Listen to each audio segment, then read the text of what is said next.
Hello, I'm David Barrett. I'm a knee surgeon in Southampton and London. I'm going to talk to you about the dynamic in vivo measurements of some of the forces we see in the patellofemoral joint, both in the native and replaced knee. So the patellofemoral joint, if you like, is the third space. We talk about historically first and second spaces, the flexion and extension gaps, and we balance those as a normal part of knee surgery. The third space, that is the patellofemoral joint, is also important, and the third space is the patellofemoral joint, the extensor hood, and the medial and lateral retinaculums. It's highly innervated, and it's a very important part of knee surgery. We know that about 10 or 20% of our patients are dissatisfied with their knee surgery. And of those percentage, it's half of them that have anterior knee pain. So the third space is not just the patella and whether we resurface it or not. It's actually the whole thing, the whole extensor hood. And it's implicated in anterior knee pain. So it's not whether the patella is resurfaced or not, and how do we know that? It's really because anterior knee pain is the same whether you have a native patella or a resurfaced patella in knee surgery. And secondary resurfacing the patella doesn't really make any difference to anterior knee pain. And the reason is it's the whole extensor hood that's important in anterior knee pain. And that's why we need to focus on balancing the third space and getting some data about some of the pressures we see in the patellofemoral joint. We don't know very much about patellofemoral kinematics. And the reason is it's not easy to x-ray, and it's a very dynamic in vivo structure. So the way that we manage to learn something about patellofemoral mechanics is a dynamic FEA model. And that's an instrumented cadaver which allows us to build a computational model of the knee function. It allows us to predict what's happening in the patellofemoral joint as the joint moves and as it's under load.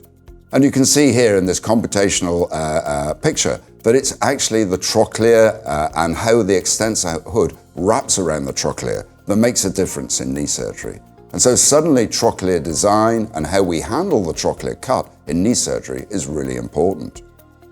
And when we ask the computer to predict where the pressures are in knee surgery, you can see from this video here, the red patches are where the pressure is in the tendon. So it's all in the extensor hood, it's all around the trochlea. So suddenly that third space is very important in how we manage anterior knee pain. And you may say, how important is overstuffing the patella or understuffing the patella? And we can see here in this graphic where green is the perfect size for the trochlea. Let's say if we oversize it, like in blue, let's say by more than 4 millimeters. What that does is it overstuffs the third space. So there are 7 millimeters more of quads travel, which means that it increases quad pressure by almost twice. Now that's the patient that has good x-rays, but tells you that they have a tight band around the knee as they go up and down stairs. If we understuff the space, rather like you see in red here, if we understuff the third space, we introduce laxity in the quads tendon. And that means you have to work 2.3 times harder to get the same extension. So those are the people who feel exhausted after climbing a flight of stairs because essentially they've climbed 2 flights of stairs. So it does make a difference. Now the challenge is how can we balance this third space accurately in knee surgery? Because we have very little data. And this gives us a reason to look very seriously at QuadSense and what we managed to do to develop an in vivo monitoring. We first published data on this in 2022, 2 years ago, and now we have a multi-center trial to report. So QuadSense is a sensor that goes on the back of the patella. You make a patella cut and put the sensor on the back of the patella and then modulate what's happening in the patellofemoral joint as you flex and extend the knee. What's happening is that you make a little conservative cut on the patella when the knee is in its native state and range the knee, which produces a characteristic pattern of pressure. You then do the knee surgery and measure the pressure again. And you can see there's a radical difference after you've done the knee surgery. You can correct that by altering the patella cut, and so you produce something that was the same when the patient had a native knee. So the whole idea is to use the patella cut as a second cut to address the inadequacies of the resurfacing. And you can see how this would work. If we take our first graft here with a native knee, you can see that there is a pattern of 3 cycles here, where red is the lateral forces and blue are the superior forces. So essentially, the knee is loading on the lateral and the superior sides. And there's a characteristic pattern of flow there. If we look at the second graph, you can see that after TKR, we've put the sensor back on and measured the knee in 3 cycles again. And we've produced a massive lateral overload. And you can see that from the baseline where the blue line is, we've actually overstuffed the patella. We've now got massive lateral overstuffing by a factor of 4. So that's far too high, and we didn't really know that before we had this instrumentation. So we've now got a lateral overstuffing. What should we do to correct that? And so you can see in this third graph that what we'll do is a lateral facetectomy to try and decompress that lateral side. And you can see what happens from the blue line. We can actually bring that down to a level that's much more acceptable. However, the overall pressures are still much higher than the patient that walked into the OR.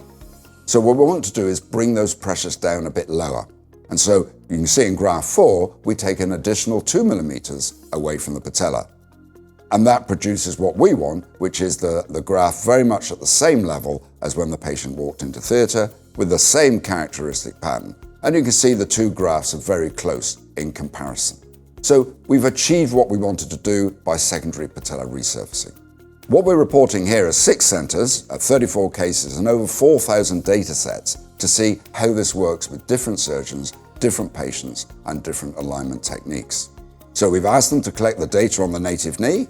We've then asked them to collect the data when the knee is replaced. That's radically different often. And so then we've asked them to correct or modify their patella resection so they've got back to where they were when the patient started. And you can see this analysis here. This is the percentage change in those patients.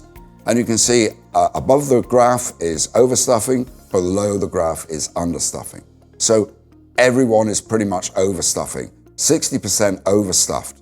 And that can be almost 250% overload. There's an average of about 100% overload in overstuffing.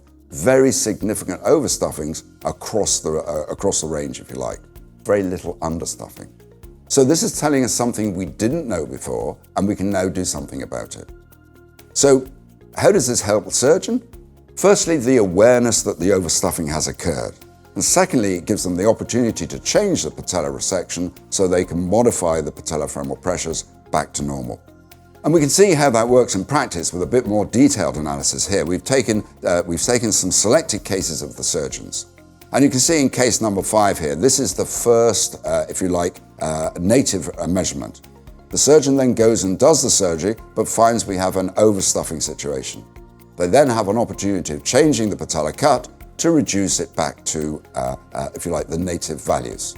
And you can see that occurs pretty much in all of these cases, with the only exception of 3. So there is a very powerful way that we can change patella pressure now to make sure that we don't overstuff. So in summary, third space is vital to function and satisfaction in total knees. I think we understand that now. And what we've been able to show with dynamic patellofemoral monitoring is that the patients produce a consistent and reproducible pressure pattern. That's the same for each knee cycle, but those patterns will vary between individuals. We've also shown that by adjusting the patella resection for depth and angulation, we can alter those pressure patterns back to the native knee. So we think that the third space is key to function and patient satisfaction.